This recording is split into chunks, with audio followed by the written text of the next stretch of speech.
It took 14 years to plan and 4 years to build. Now Toronto's Akdn Museum is ready to open its doors. This striking building will be home to a significant collection of Islamic art and cultural artefacts. Canadian Prime Minister Stephen Harper was joined on an opening tour by His Highness the Aga Khan, founder and chairman of the Aga Khan Development Network and spiritual leader of the world's Ismaili community.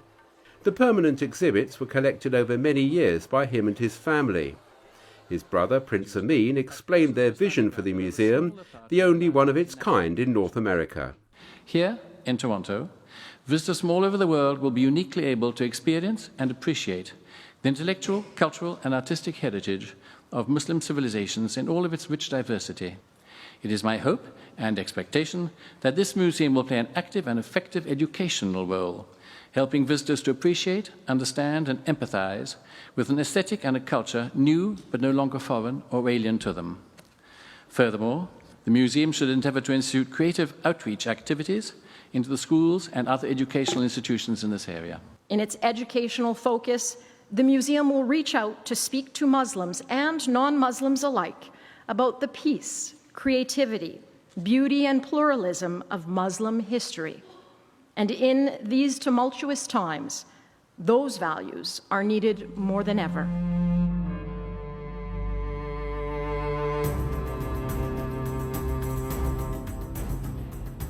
As the museum took shape, His Highness the Aga Khan and Prince Amin worked to build a permanent collection, drawn from every region and period and every kind of material in the Muslim world. The aim is to grow that collection for generations to come. From Iran, this 1,000-year-old canon of medicine was the work of Ibn Sina, known in the West as Avicenna.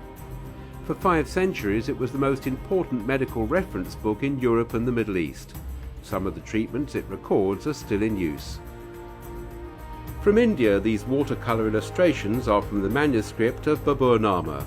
They were made in the 16th century by artists Kanhar and Ikhlas. This Mongol-style robe is remarkably preserved for a garment woven more than 700 years ago.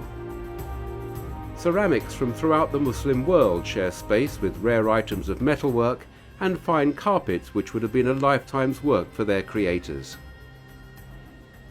One of the most fascinating exhibits is this astrolabe. Made in Spain, it was an early aid to celestial navigation. Fantastic piece of art, fantastic piece of scientific instrument, which is effectively one of the earliest computers. But what's remarkable about this object is that it has inscribed on it inscriptions in both Arabic and Latin, which shows you Christians and Muslims living side by side in Spain in the 14th century. It also has, scratched on it, inscriptions in Hebrew. Visitors will enjoy this video display of some of the 1,000 artifacts on show. And some may be surprised by the richness of a culture which spans 11 centuries and 3 continents, from the Iberian Peninsula and West Africa to China. For me, the mission of this museum is to change people's perceptions. It may happen tomorrow, it may take a generation to occur. But what's most important when you look at the impact of this museum is that people do appreciate the art and creativity of the Muslim world, and they also see it as part of world heritage. That's what this museum is all about.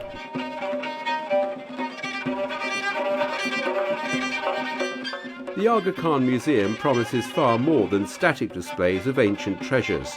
This will be a centre for the performing arts, with frequent dance and music events.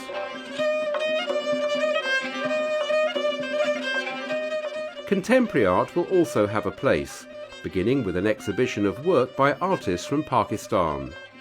It includes this colourful piece, which at first appears to be a rug. Closer inspection reveals it's made from more than 1 million gold pins. We'll be opening up to 5 exhibitions a year, actually, in the spaces that you're in now. They'll be of international content, they'll range from historical to contemporary work, and we'll be also using the gardens to exhibit art. So this will be a very, very lively place from an exhibition point of view. The design of the museum itself presented a challenge. The site is surrounded by undistinguished city blocks. so a structure of architectural merit could not be expected to blend with its surroundings. The solution was to set the building in a park with reflecting pools and flower beds. We had thought that the site needed a civic space, which will be a gift to Toronto, and a landscape park, which immediately His Highness actually shared that vision. So the buildings became secondary to the park, and that's how we've conceived the site at the very beginning. The museum itself is a very simple rectilinear building to create a very bold statement, but its uniqueness is given through the way the building is chiseled. It's been angulated from the exterior, and that had been informed from the theme of light because it's a self-shading building. The upper part of the building cantilevers 2 meters out from the base. When the sun is out, the building begins to cast shadows on itself, and you can only do that when you have an angled facade. So the theme of light had informed that chisel, and the material itself, the white granite, is informed and hopefully responds to the celebration of light. Toronto is a city of diverse communities and a vibrant centre of culture. But those were not the only factors that brought the museum here. As the director of the Aga Khan Trust for Culture explained to journalists, the location made perfect sense. If we establish a radius around Toronto of 1 hour distance flight, you have 60 to 70 million people living in that circle, and those are the potential immediate public of the museum. No forecast has been given of how many people will visit the Aga Khan Museum, but figures are seen as less important than the statement it makes. At a time when some view the Muslim world in a negative light, this remarkable collection pays tribute to the beauty of a culture which has graced the world for more than 1400 years. The history of the thought and the creations of man can perhaps be said to be a long path from one period of enlightenment to another. I would hope that this museum will contribute to a new period of enlightenment, helping visitors from around the world to rediscover the common symbols that unite us all across the globe, across all civilizations, across time.